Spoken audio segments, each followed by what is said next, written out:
is reading from the Lord channel. Again, spiritual nourishment from Dexter. Enjoy watching! Isa sa mga pinakamalaking sagabal sa katahimikan ng loob yung pag-aalala. And many people are master warriors. In fact, there are some people who even worry that they are not worried. So, ba't kaya hindi ako nag-aalala? Bakit ako tahimik? At yun ay kinakabagabag ng iba. And one of the main teachings of the Lord Jesus is that we should not worry. Atit mong babalikan yung chapter na yan na madalas ay nalilimutan ng tao kaya nawawala yung kanilang kapayapaan. Why we should not worry.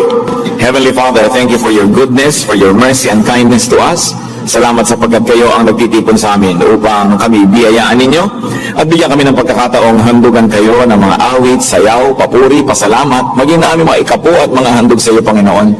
Truly, it's a very beautiful exchange when we meet you, Lord, and when we worship you because you give us and we also give you. Salamat sapagkat ito ay isang circle of relationship, O God. At salamat sapagkat kami hinahayaan nyo, pinapayagan nyo na maging participant in this wonderful exchange. Now we ask you, Father, to please bless us. Turuan nyo po kami, papagliwanagin ang aming isip. Yung mga dati na naming alam, lalo nyo pang patingkarin at patibayin sa aming loob. At yung mga bago na mga magiging kaalaman, turuan nyo kami na ito ay maunawa, maipamuhay. May your mercies be upon us at ang aming dalangin, Panginoon, ang amin pong pag-aaral, ang aming paglapit sa inyo ay maging pagpapala sapagkat napakainam, Panginoon, na kayo ay aming lapitan. Be with us, speak with us, use your servant as your instrument. In the name of Jesus we pray. Matthew 6:25-34 is a very, very well-read chapter which we will attempt to read and to find fresh insights and meaning from.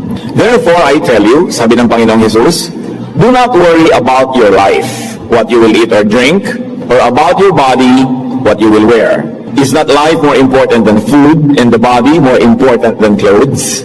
Look at the birds of the air. They do not sow or reap or store away in barns, and yet your heavenly Father feeds them. Are you not much more valuable than they?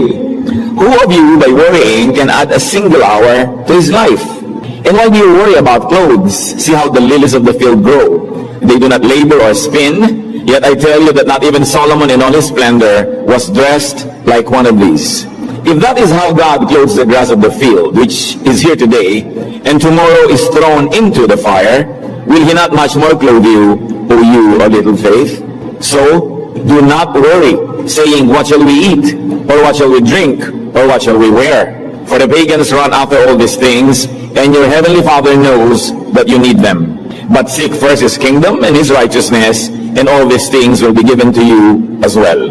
Therefore, do not worry about tomorrow, for tomorrow will worry about itself. Each day has enough trouble of its own. And may the Lord bless us through the reading of this very, very popular part of the New Testament. Ang Panginoong Jesus ay nagtuturo na hindi daw dapat mag-alala ang tao at inisa-isa niya kung bakit. We should not worry according to Jesus because, well, according to the Bible, because Jesus said so. E sabi niya, huwag daw tayo mag-alala. At siguro naman ay pwedeng pagtiwalaan ng Panginoong Jesus sa kanyang mga sinasabi at itinuturo. Kung uulitin natin, Matthew 6:25, therefore I tell you, do not worry about your life, what you will eat or drink, and about your body, what you will wear. Mapapansin nyo na ito ang pinaka-basic. Do not worry about what you will eat or drink. Kapag sinabi na hindi ka dapat mag-alala sa kakainin mo at yung iinumin, sa yung isusuot, which is very basic and fundamental to life, ano pa ang natira na pwede mong ipag-alala? Kasi ang talaga naman, when all the chips are down, what's important is to survive, to live, to eat, and drink, and be clothed, so that you might be protected against the harshness of the elements. Pero pag yun na mismo, sinabi ng Panginoon, huwag mong alalahanin, wala na siguro natin ang dapat pang alalahanin. Kaya sinasabi ko sa inyo, huwag kayong mabalisa tungkol sa inyong kakainin at sa inyong iinumin upang kayo mabuhay o kayo tungkol sa susuotin ng inyong katawan. And why should we not worry about these things? Because life is important, very especially to God, who is the author, creator, giver, and sustainer of it. Sabi, hindi ba mahalaga ang buhay? At ang buhay ay mas mahalaga kaysa sa pagkain o inumin. At ang mga katawan ng tao ay higit na mahalaga kaysa kasuotan. At kung nagawa na, nalikha na ng Panginoon yung buhay, yung katawan, hindi pa ba niya ibibigay yung mga kasunod na kailangan nito? Alam nga namang binigyan ka niya ng sikmura para kagutumin, binigyan ka ng katawan para kapayagang maginaw o sobrang mabasa kung may binibigyan ka rin ng kasuotan na magiging protection mo sa iba't ibang uri ng panahon, at ganun din naman, binigyan ka ng katawan, siyempre bubuhayin ka. It follows. The logic says, God gave you a body, God thought of sustaining that body and feeding that body. So why are you going to over-worry about it? Binigyan ka ng katawan, siyempre, binigyan ka ng Panginoon ng mga kakayanan at mga kasangkapan para ang katawan na yan ay maalagaan. Because life and the body are important to God, He will provide for their needs. And in this case, food and clothing. Why else should we not worry? Jesus said, because it is useless to worry. Baliwala. Walang katuturan, walang mararating, walang magagawa ang pag-aalala. Matthew 6:27, who of you, by worrying, can add a single hour to his life? Oo nga naman. Kahit anong gawin mong pag-aalala, pag-iisip, magpatiwa-tiwari ka dyan, magpagulong-gulong ka, hindi mo naman kayang dugtungan ng buhay mo kahit isang oras eh. So bakit ka pa nagpapagod mag-alala? Sino sa inyo ang makapagpapahaba ng kanyang buhay ng kahit isang oras sa pamamagitan ng kanyang pagkabalisa? Therefore, worrying is a waste of time. It is a waste of energy. And why else is it not good to worry? Because it is not appropriate for God's people to do so. Hindi bagay sa mga anak ng Diyos, sa mga nananalig sa Diyos, ang pag-aalala. Matthew 6:32, for the pagans run after all these things, and your heavenly Father knows that you need them. Hindi ba't ang mga hentil ang nababahala tungkol sa mga bagay na yan? Sabi ni Jesus. Alam na ng inyong Ama na nasa langit na kailangan ninyo ang lahat ng yan. So, mas matibay ang pananalig sa Diyos, mas kakaunti ang nagiging pag-aalala. At ang ganap na pananalig ay magiging ganap na kawalan ng pag-aalala. The two are inversely proportionate to each other. The more you believe, the less you worry. So the more you worry, it means that the less you really believe. Sabi, ganun lang ba yun? Naniniwala ako sa Diyos, therefore, hindi na ako mag-aalala. Therefore, miraculously or magically, magkakaroon ako ng pagkain, magkakaroon ako ng damit. May logic pa rin po yun. Hindi ganun lang yun. We should not worry because we should be busy with the truly important, with the truly positive and useful preoccupations. Sabi sa Matthew 6:33, but seek first His kingdom and His righteousness, and all these things will be added to you. Hindi naman lalaglag sa langit yung pagkain, hindi lalaglag mula sa ulap yung damit, yung inumin. Sabi niya, huwag kayong mag-alala sa kakainin, iinumin, isusuot. Yun lang walang pananalig ang gumagawa niyan. Kayo, dahil may pananalig, ang unahin ninyo ay ang pagharian kayo ng Diyos. Hanapin ninyo ang kanyang kaharian. Seek first His kingdom and His righteousness. Now, what does that mean? Apparently, the key to understanding the teaching of not having to worry is in this instruction. So, para hindi kayo mag-alala, unahin niyo munang hanapin ang kanyang kaluwalhatian at ang kanyang katwiran. So, ang tao naghahanap ng kaluwalhatian, ng kaharian, ng katwiran ng Diyos, ay hindi kailangan mag-alala. Bakit? Because seeking God's kingdom and righteousness, which means being godly and righteous, includes working. It includes doing fruitful things that answer our needs. Being godly, seeking God's wisdom, righteousness, means working, which in turn brings provisions. And when you work, and when you plant, and when you harvest from what you plant, you preempt worry. Magkakadugtong sila. Sabi, sa halip na mag-alala ka, itong gawin mo, at tupagin mo na pagharian ka ng Diyos. Hanapin mo ang kanyang katuwiran. At maraming mukha ang katuwiran ng Diyos. Maraming anyo, kulay, ang paghahari ng Diyos sa buhay ng tao. At isa doon, yung tunay na pinaghaharian, yung tunay na naghahanap ng katuwiran ng Diyos, ay nagtatrabaho, masipag, nagtatanim. Now we see the connection. Sa halip na gugulin mo ang panahon mo, kaaalala, magtrabaho ka, gawin mo ang tama, magtanim ka, gumawa ka ng mabuti, sapagkat ang katarungan ng Diyos ang nangangako na ang mabubuting gawa ay magkakaroon ng gantimpala, na ang nagtatanim ay umaani. So sayang ang oras sa pag-aalala na wala ka namang ginagawa na fruitful and productive activity. So sabi niya, only pagans do that. Alala ng alala, tapos wala namang ginagawa, nag-aantay ng magic, nag-aantay ng himala. Ang tunay na himala ay hindi biglang may tumubong halaman sa garden mo. Ang himala ay binungkal mo ang lupa, tinaniman mo ng buto, dinilig mo, inalagaan mo, at pinalaki ng Diyos. Iyon ang himala. May participation ka. Hindi ka lang antay ng antay, tapos worry ka ng worry, Diyos ko, nag-worry po ako, bigyan niyo po ako, bigyan niyo po ako. Ang tanong ngayon, nagtanim ka ba? Sapagkat ang tao na naghahanap ng katwiran ng Diyos, magiging abala sa paggawa ng tama, sa paggawa ng mabuti. Sa halip ngayon na pag-aalala tungkol sa kinabukasan ng laman ng kanyang isip, excited siya dahil darating na ang harvest. Jeremiah 29:5, build houses and settle down, plant gardens and eat what they produce. We see here the connection. Build houses, then settle down. Una, gumawa ka muna, magtayo ka muna ng bahay, tapos tirhan mo, manahimik ka. Magtanim ka, magbungkal ka, at pagkatapos kumain ka ng bunga ng iyong itinanim. 2 Corinthians 9:6, remember this, whoever sows sparingly will also reap sparingly, and whoever sows generously will also reap generously.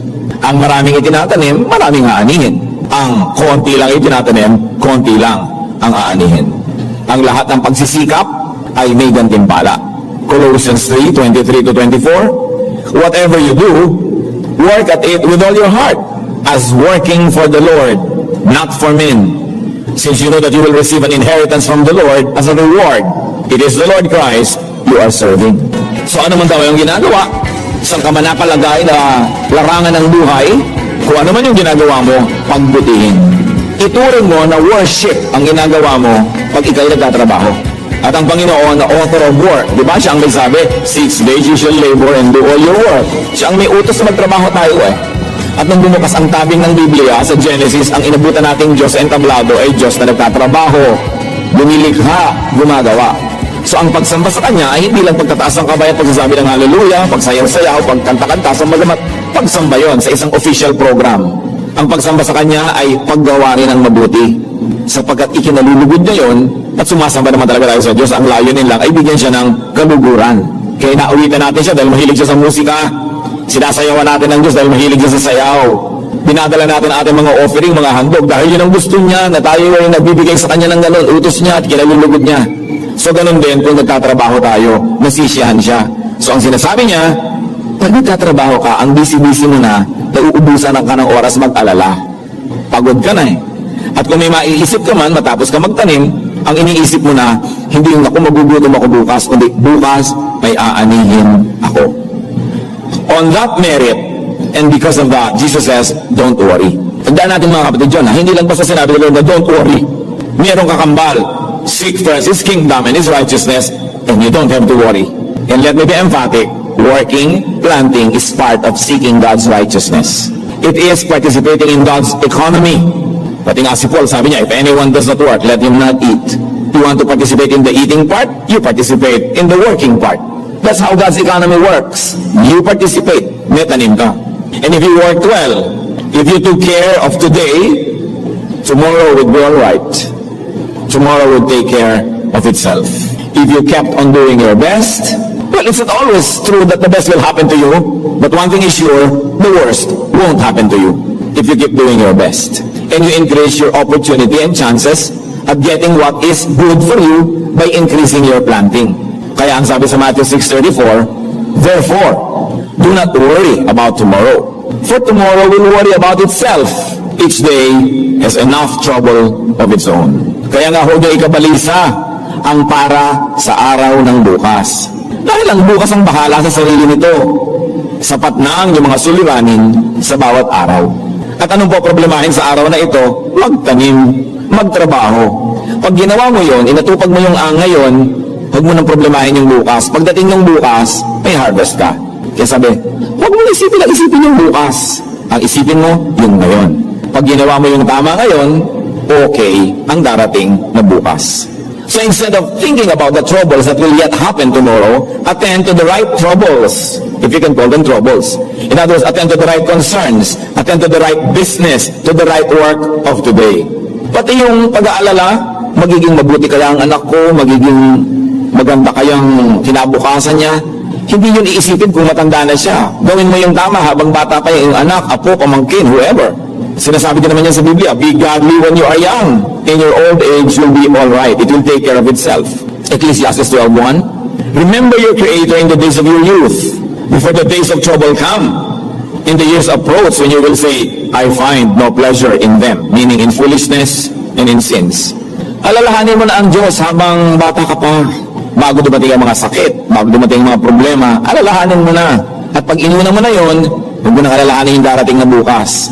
Kasi nagtanim ka na eh. Proverbs 22 verse 6, train a child in the way he should go. And when he is old, he will not turn from it. Gusto mong mapanuto ang buhay ng isang bata, palakihin mo na may takot sa Diyos. Kung may Bible study, merong Sunday school, pa-attendin mo yan. Turuan mo agad, unahan mo na si Satanas. Bago siya ang makapaglagay ng tatak sa utak ng batang ito, unahan mo. At kung nakalagay na doon ang tatak ng Diyos, wala na makakabura nun. Nauna na eh. So you don't have to worry about the future when you do your work today. This is the essence when Jesus says, do not worry. Marami dyan nag-aalala, paano kaya ako magre-retire? Paano kaya ako pag mag-old age? Paano kaya ako magpapagamot ng mga sakit ko? Eh di habang malakas ka pa ngayon, gumawa ka na ng paraan, magtanim ka na ng mabuti, mag-save ka. Marami naman paraan ng savings eh. One, literally, maghulog ka sa alkansya. Mag-save ka sa bangko. Meron pang isang paraan, mag-invest ka. Magtanim ka. Mas maraming increase pagka meron kang pagtatanim kaysa deposit ka lang ng deposit sa bank. O kaya, gumawa ka ng mabuti sa tao. Kasi ang tao din naman na ginagawa mo ng mabuti, maaalala ka rin naman nun. Kung inalagaan mo siya, alagaan ka rin niya, minahal mo siya, mamahalin ka rin niya. So, parang yun ang investment that loves back. May human face. Investment pa rin yun. Pero yung para hindi ka magtanim ng ganyan, wala ka man lang savings, ubos ng ubos lahat, wala ka rin binigyan, wala ka rin ginawa ng mabuti, eh mag-alala ka talaga sa future. Mag-isip ka. When you burn your bridges behind you, eh mag-alala ka sa future. Yung mga magkakapatid pa kayo, mga binata dalaga, inaway mo na lahat yung mga kapatid mo, mag-alala ka. Pinapalaki mo yung anak mo sa kalupitan, pinalaki mo na hindi mo minahal, hindi mo malang tinaniman ng mabuti, eh mag-alala ka nga. Baka mamaya manigas kapag tanda mo, hindi ka niya damputin. Pero pag ginagawa mo ang tama, sabi ni Jesus, huwag ka nalang mag-alala. Kasi ginawa mo na yung tama. Ipasa Diyos mo ang magiging bunga nun. Kasi wala rin namang mararating ang pag-aalala. Plant now and harvest tomorrow. Parang paulit-ulit na yata ako, pero dapat yata paulit-ulitin yan. Dahil paulit-ulit din naman nag-aalala ang tao. Never burn bridges behind. Huwag kayo nakikipagkagalit kahit kanino. You will never know.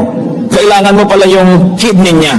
Yung pagdating ng panahon, ano? Yung kidney mo nag-deteriorate. Ang kamatch mo lang, kagalit mo pa. Para namang hindi na yata panahon na makipagkaibigan, nagpadala ka ng leche plan o yema. Tapos pagkadala mo sa mga, siya nga pala, akin na lang yung kidney mo. Dapat na ipadala mo na yung yema 10 years ago o 15 para hingin mo man yung kidney niya ngayon, huwag lang siyang ibigay. Yun ang sinasabing magtanim ka na. Pero hindi pwede na kailangan mo ngayon ng kalamansi, ngayon mo itatanim yung buto, kailan pa yung tutubo, wala nang oras. Kaya hindi pinapalampas ang bawat pagkakataon na pwedeng magtanim ng mabuti. Meron kayong gusto kainin na masarap, may humihingi, hindi nyo naman ikamamatay, kumuha na lang kayo ng konti, natikman nyo, ibinigay nyo sa kanya, di ba maganda yun? Kaysa sinolo nyo, pagkataas pagdating na araw, pag siya yung meron, buti kung bigyan ka niyan. Yung kung kaya mo, hanggang kaya mo, sige ng sige ng sige. Sasabihin nyo, lugi yata ako dyan. Alam nyo kung batid tayo lugi? Kasi ang Biblia ang may sabi, pag nagtanim, may ani. At kung tayo mga kapatid ay mabuting tao, kung tayo talaga ay may bait, may sariling bait, tayo ay pinaghaharian ng Diyos. Lahat ng gumawa sa inyo ng mabuti, pag kaya nyo na magsukli, dapat tubo sila. Yung tubo talaga. Yung minsan ka lang nag-aaral, naabutan ka ng pangbayad ng isang sem lang, pero naidugtong sa pag-aaral mo. Kung habang buhay, eh pwede mo siyang abutan ng abutan, yun ang gawin mo. Na hindi niya ipagsisisi na gumawa siya ng mabuti sa'yo, ipapasalamat pa niya at sasabihin pa niya, sa konting-konti ko namang nagawa nung araw, hindi na matapos-tapos ang kanyang pagsusukli. Ganon ang asal ng mga makadiyos na tao.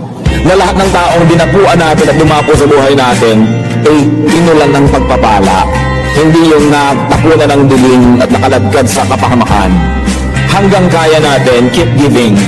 Because God said, everything you plant will yield some fruitful harvest. How not to worry about future needs? Work now. And it is never too late. Kahit pa sabihin ninyo, may edad na ako, paano pa? It's still never too late. Hindi kailanman huli ang gawang mabuti. Aani at aani ka niyan. Psalm 126 verse 5, He who goes out weeping, carrying seed to sow, will return with songs of joy, carrying sheaves with him. Yung hirap na hirap ka magtanim, kukunti na lang siguro sa mga tao ritong may karanasan magtanim, lalo ng palay, pero lahat ng marunong nun, sasabihin ang hirap nun. Tag-ulan, ang ginaw-ginaw, magtatanim ka sa bukid, at usually yung suot mo nung umuwi ka na basa, Isinampay mo lang, hindi pa tuyo. Yun ulit, susuot mo dahil total, mababasa ka rin lang uli.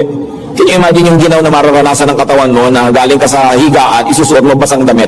Lulusong ka sa mga malalamig na mga putik, nababasa ka, tanim ka ng tanim, halos mapaiyak ka talaga nun. Pero sabi, may ani ka naman.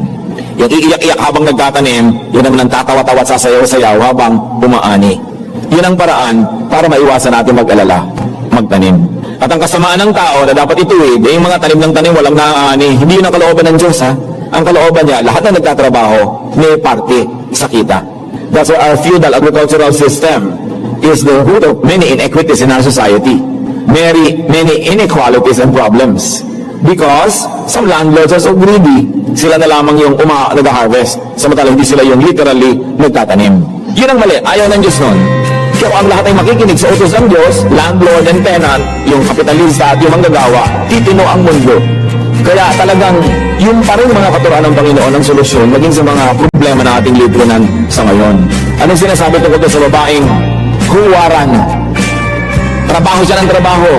Nagtatanim siya, bumibili siya ng lupa, pinakatamnan niya, namumuhunan siya, nananahe, nagbuburda, nagde-deliver ng mga tinahe, nababayaran siya, nangangalakal, nagbibigay sa kawang gawa. Yun daw gumagawa nun. Sabi sa Proverbs 31:25, she is clothed with strength and dignity. She can laugh at the days to come. Pwede siyang tumawa-tawa at pagtawanan niya ang mga darating na mga gastusin kasi nagtrabaho na siya, nagtanim na siya, namuhunan na siya, kayang-kaya niyang magbayad. She can laugh at the days to come. So for us, we worry a lot about many things. Ang pinag-usapan pa lang natin dito, pagkain, damit. Pero pwede nating extend yan sa lahat ng pangangailangan sa buhay. Don't worry. Because we should work instead of worry. We should do what is doable, believe in God, pray, and trust in God's perfect good will.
Worry is a bad habit. Isang hindi magandang sakit. Isang masamang sakit, yung pag-aalala. Sapagkat sinabi na nga ng Panginoon, you don't benefit when you worry. Instead, yung oras mo na pwedeng magamit sa paggagawa ng mabuti na ubos sa pag-aalala. At yung pag-aalala, kahit hindi pa nga matupad yung iyong pinangangambahan, napanghina ka na rin yan. Nanghina na rin ang iyong loob, nanghina na rin yung katawan, tumaas na rin ang iyong presyon, tumamlay ka na rin, samantalang imagination mo pa lang yun. Those who worry suffer twice when their worries happen. The first time they worry is when they were imagining it, and the second time when it really happens. But those who worry suffer at least once, even though what they worry about doesn't happen, because they already worried when they were imagining it. At matupad man at hindi, nag-alala na rin sila, lugi na sila. It's a very bad habit to be dealt with and to be superseded by good works. Ngayon, halimbawa kayo mga kapatid, nasa inyo namang kapangyarihan para mawala ang pag-aalala ng mga mahal niyo sa buhay, gawin natin ang paraan para hindi sila mag-alala. Mga anak, pinag-aalala niyo ang inyong mga magulang ng hating gabi na wala pa kayo, umuwi kayo ng maaga. Kasi nasa kapangyarihan niyo para mawala ang pag-aalala nila. Huwag niyo sabihing, Mami, mag-pray ka na lang. Umuwi ka. Baka mo pagdadasalin kung pwede mo namang ibigay sa praktikal na paraan yung kanyang kailangan. Ganon din yung mga asawa na halos hindi umuwi, ginagabi, nag-aalala ng inyong mga kabiyak. Agahan ang uwi. Communicate. Pagkatapos, maging matapat. Pag sinasabi nyo nasa trabaho ako, nasa fieldwork, overtime, totoo. Kasi minsan lang kayong mabisto, mabuko, hindi totoo yun. Kahit totoo na, at sinabi nyo meron akong fieldwork, nag-aalala na tuloy yung nagmamahal sa inyo dahil minsan na nagsinungaling kayo Maraming pag-aalala, mga mahal natin sa buhay na tayong may kasalanan na pwede nating gawa ng paraan sa ikabubuti nila. So it is good and godly kindness not to make people worry. Lalo kung kayo may asawa na, may kabiyak kayo sa buhay, walang pwedeng mangyari sa inyo na hindi siya damay, stakeholder siya sa buhay nyo, dapat isaalang-alang nyo siya eh. Nung binata kayo, mahilig kayo magmotorsiklo sa alambre, wala naman kayong kabiyak, nanay niya yung nag-aalala. Sapagkat nag-aalala nyo, dapat isinaalang-alang nyo rin. Pero lalo na kung nag-asawa ka na, ang asawa mo mahilig mag-alala, nervyosa, ikaw ang lakas-lakas ng loob mo, isaalang-alang mo ang kanyang kahinaan, hindi yung sige ka lang ng sige. Dahil nag-aalala siya dahil sa'yo. Ang isang taong nagmamahal at may minamahal at may nagmamahal sa kanya, dapat maingat para hindi natin papag-alalahanin yung nagmamahal sa atin. Help others not to worry by being dependable, by being responsible, and by being more assuring. Mga kapatid, maraming kaligayahan na dapat lasapin. Maraming trabahong dapat gawin. Maraming magagandang kaisipan na dapat pagtukulan ng panahon. Nananakawan tayo ng mga ito kung inuubos natin ang oras sa pag-aalala. Sabi ni Jesus, mag-alala ka man, hindi mo kayang dugtungan ang iyong buhay. So ang gawin mo na lang, mamuhay ka ng mabuti, para kung ikay binawian na ng buhay, wala ka ng sukat, ipagsisi. Dahil nakapamuhay ka ng tama, nagmahal ka ng tama, at pinayagan mong mahalin ka rin ng mga nagmamahal sa iyo. Stop worrying, seek first God's kingdom and His righteousness. And for the purposes of today's discussion, seeking that righteousness means work. Do what you must so that you will plant and not have to worry. Diyos namin sa langit, salamat sapagkat kayo Diyos ng katuwiran, Diyos ng kapangyarihan, Diyos na nagbibigay ng gantimpala sa maraming ginagawa naming tama. Paalala mo sa amin, Panginoon, paulit-ulit ang mga katuruan na ito, lalong-lalo kung nalilimot namin at kami ay natutuksong mabalisa. Mga kabalisahan na nagpapabilis ang tibok ng aming puso, kabalisahan na nagpapataas ang presyo ng aming dugo, kabalisahan na umaagaw sa amin ng ligaya at kumukuha ng aming lakas.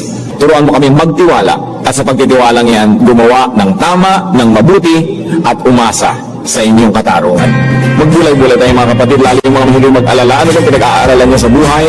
Pag-isip-isipan kung paano ilalapat itong ating mga binalikan at patuloy tayong makinig sa Espiritu ng Diyos sapagkat ang gusto ng Panginoong Hesus, tahimik, payapa, worry-free ang ating araw-araw na pamumuhay. Diyos namin sa langit, mangusap po kayo sa katahimigang ito, kami po inyong katagpuin ayon sa mga personal naming kalagayan at mga personal naming mga ipinag-aalala.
Lakefront breeze whispers your name. City lights dancing in neon flame. Heartbeats quick in a sweet refrain. Your laugh cuts through the summer rain. Electric dreams in your eyes so bright. Bassist grooves with all his might. Holding hands beneath the Willis Towers light. This windy city feels just right. The Navy Pier Ferris wheel spins above. As the music takes control, whispers of love. Oh darling,